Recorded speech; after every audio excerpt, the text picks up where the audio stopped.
നമസ്കാരം. ഞാൻ doctor Sabari Girish, senior consultant ENT and neuro otology at clear clinic, Thiruvananthapuram. ലോകത്തെമ്പാടും world health organisation 3 March ലോക കേൾവി ദിനമായിട്ട് ആഘോഷിക്കാറുണ്ട്. ഇക്കൊല്ലത്തെ വേൾഡ് ഹിയറിംഗ് ഡേയുടെ theme changing mindsets, empower yourself to make ear and hearing care a reality for all. അതായത് നമ്മുടെ മനസ്ഥിതി തന്നെ മാറ്റുക, നമ്മുടെ കേൾവി പ്രൊട്ടക്റ്റ് ചെയ്യുക, കേൾവി കുറവായവരെ കേൾവി കിട്ടാൻ സഹായിക്കുക. ലോകത്തിൽ 20% പോപ്പുലേഷൻ്റെ പല തരത്തിലുള്ളതും പല ഡിഗ്രിയിലുള്ള ഹിയറിംഗ് ഇമ്പയർമെൻറ്റ് അഥവാ കേൾവി കുറവുണ്ട് എന്നാണ് സ്റ്റാറ്റിസ്റ്റിക്സ് പറയുന്നത്. ഇതിൽ ഏകദേശം 430 മില്യൺ ആളുകൾക്ക് അവരുടെ ദിനചര്യകൾ പോലും ചെയ്യാൻ പറ്റാത്ത സ്ഥിതിയിലുള്ള കമ്മ്യൂണിക്കേഷൻ പ്രോബ്ലംസ് ഉള്ള ആളുകളാണ്. അവർക്ക് വളരെ അത്യാവശ്യമായിട്ട് മെഡിക്കൽ സഹായം ആവശ്യമുണ്ട്. 4 പ്രധാനപ്പെട്ട വൾണറബിൾ ഗ്രൂപ്പുകളാണ് ഇതിനകത്തുള്ളത്. ഒന്നാമത്തത് ജനിച്ച് വീണ കുട്ടികൾ. ജനിച്ച കുട്ടികൾക്ക് പ്രസവിക്കുന്നതിന് മുമ്പ് തന്നെ കേൾവിക്കുറവിനുള്ള പ്രോബ്ലംസ് ഉണ്ടാവാൻ സാധ്യതയുണ്ട്. അതിന് കാരണം അവരുടെ ജെനറ്റിക്. അതേസമയം ജനിച്ച് കഴിഞ്ഞതിന് ശേഷം ജന്മസമയത്തുണ്ടാകുന്നതും ജനിച്ച് കഴിഞ്ഞതിന് ശേഷവും ഒരാഴ്ച ഉള്ള നിയോനേറ്റൽ പീരീഡിൽ അവർക്ക് എന്തൊക്കെ സംഭവിക്കുന്നുവോ അതുമൊക്കെ കേൾവിക്കുറവിന് കാരണമാകാൻ സാധ്യമാവും. എന്തൊക്കെ സംഭവിക്കുന്നു എന്ന് പറഞ്ഞു കഴിഞ്ഞാൽ, ആ ജന്മസമയത്ത് ശ്വാസം വലിക്കാത്തത് കൊണ്ടുള്ള പ്രോബ്ലം, ജനിച്ച് കഴിഞ്ഞതിന് ശേഷം നിയോനേറ്റൽ ICUവിൽ അഡ്മിറ്റ് ചെയ്യുന്നതിനുള്ള പ്രോബ്ലം, കേൾവിക്കുറവ്, ജനിച്ച ഉടനെയുള്ള മഞ്ഞപ്പിത്തം മുതലായ കാരണങ്ങളൊക്കെ കൊണ്ട് അവർക്ക് പെർമനൻ്റ് ആയിട്ട് ഒരു ഹിയറിംഗ് ലോസ് വരാൻ സാധ്യതയുണ്ട്. രണ്ടാമത്തെ ഗ്രൂപ്പ് സ്കൂൾ ഗോയിങ് ചിൽഡ്രൻ, അതായത് 5 തൊട്ട് 10 വയസ്സ് വരെ ഉള്ള സ്കൂളുകളിൽ പോകുന്ന കുട്ടികളാണ്. ഇവർക്ക് സാധാരണ കാണുന്നത് അലർജിയും ഒരു നിത്യമായിട്ടുള്ള ഒരു ജലദോഷവും കാരണം ചെവിയുടെ മെംബ്രെയിൻ, ടിംപാനിക് മെംബ്രെയിനിൻ്റെ പുറകിലുള്ള സ്ഥലത്ത് കാറ്റ് അഥവാ എയർ ഇല്ലാതാവുന്നു.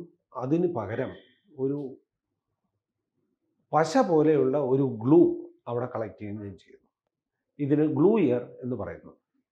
ഇതൊരു കാരണമാണ് ഈ പ്രായത്തിലുള്ള കുട്ടികൾക്ക് ഉണ്ടാവാവുന്ന കേൾവിക്കുറവിന് കാരണം. അടുത്ത ഗ്രൂപ്പ് നമുക്ക് എല്ലാവർക്കും അറിയുന്നതാണ് എൽഡേർലി, വയസ്സായ ആളുകൾ. വയസ്സാവുമ്പോൾ പലതരത്തിലുള്ള ചേഞ്ച് നമ്മുടെ ശരീരത്തിലുണ്ടാവും. അതിലൊന്ന് കേൾവിക്കുറവാണ്. ഇന്നത്തെ സ്റ്റാറ്റിസ്റ്റിക്സ് അനുസരിച്ച് നോക്കിയാൽ 30% ആളുകൾ 60 വയസ്സിന് മുകളിലുള്ളവർക്കും 50% ആളുകൾ 70 വയസ്സിന് ശേഷവും കേൾവിക്കുറവ് ഉണ്ട്.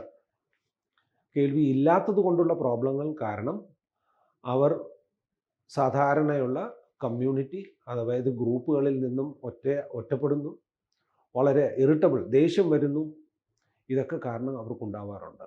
ഇതിൽ എല്ലാത്തിലുമുപരി പല കേൾക്കേണ്ട കാര്യങ്ങളും അവർ കേൾക്കാതെ പോകുന്നു. ഈ 3 ഗ്രൂപ്പുകളുടെ കൂടെയാണ് ഒരു അഡീഷണൽ ഗ്രൂപ്പ് കഴിഞ്ഞ 20 കൊല്ലം കൊണ്ട് വന്ന ഒരു പുതിയ ഗ്രൂപ്പാണിത്. ആരാണവർ? ഇന്നത്തെ യങ് ജനറേഷൻ. എത്രയോ നേരം ദിവസത്തിൽ ഹെഡ്ഫോൺസിൽ കൂടെ എല്ലാ ശബ്ദങ്ങളും കേൾക്കുന്നവർ. അത് പ്രൊഫഷണൽ കാര്യങ്ങൾ കൊണ്ടാവാം, ഒരു ഗെയിമിംഗ് എൻത്യൂസിയാസ്റ്റ് ആയതുകൊണ്ടായിരിക്കാം, അല്ലെങ്കിൽ വിനോദം കൊണ്ടായിരിക്കാം. ഹെഡ്ഫോൺസ് ഒരു ദിവസം ഉപയോഗിക്കുന്നതിനുള്ള സമയം ഇന്ന് യാതൊരു കൺട്രോളും ഇല്ലാതെയാണ് ഇരിക്കുന്നത്. 6-8 മണിക്കൂർ കേൾവി അതിൽ കൂടെ ആണെങ്കിൽ ചെവിയിൽ കേൾക്കുന്ന ശബ്ദങ്ങളുടെ ഡെസിബൽ, അതായത് അതിൻ്റെ വോള്യം വളരെ കൂടുതലായതുകൊണ്ട് കുറച്ചു കാലയളവിൽ തന്നെ അവർക്ക് കേൾവിക്കുറവുണ്ടാവാൻ സാധ്യതയുണ്ട്. ഇതിന് നോയ്സ് ഇൻഡ്യൂസ്ഡ് ഹിയറിംഗ് ലോസ് എന്നാണ് പറയുന്നത്. ഏകദേശം 1.1 ബില്യൺ ആളുകളും കുട്ടികളുമാണ് ഈ ഗ്രൂപ്പിലുള്ളതും അവർക്ക് എന്നും എപ്പോഴും സംഭവിക്കാവുന്ന ഒരു കാര്യമാണ് ഹിയറിംഗ് ലോസ് ഡെവലപ്പ് ചെയ്യുന്നത്. ഈ വേൾഡ് ഹിയറിംഗ് ഡേ എന്ന് പറയുന്നത് 3 മാർച്ചിനാണ് എല്ലാ കൊല്ലവും നമ്മൾ ചെയ്യുന്നത്. ഈ കാലയളവിൽ പല സംരംഭങ്ങളും പലരും ചെയ്യുന്നുണ്ട്.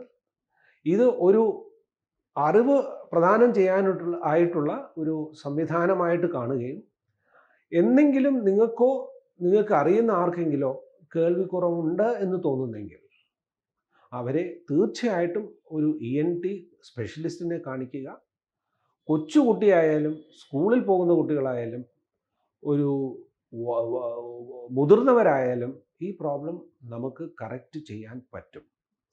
യഥാസമയം അത് കണ്ടുപിടിച്ചാൽ അതിനുള്ള മെഡിക്കൽ ട്രീറ്റ്മെൻറ്റും സർജിക്കൽ ട്രീറ്റ്മെൻറ്റും അതല്ലാതെ അസിസ്റ്റീവ് ഹിയറിംഗ് ഡിവൈസസ് ഹിയറിംഗ് എയ്ഡ്സും വെച്ച് ഒരു ഭൂരിപക്ഷം ആളുകൾക്കും നമുക്ക് കേൾവി തിരിച്ചു കൊടുക്കാൻ പറ്റും.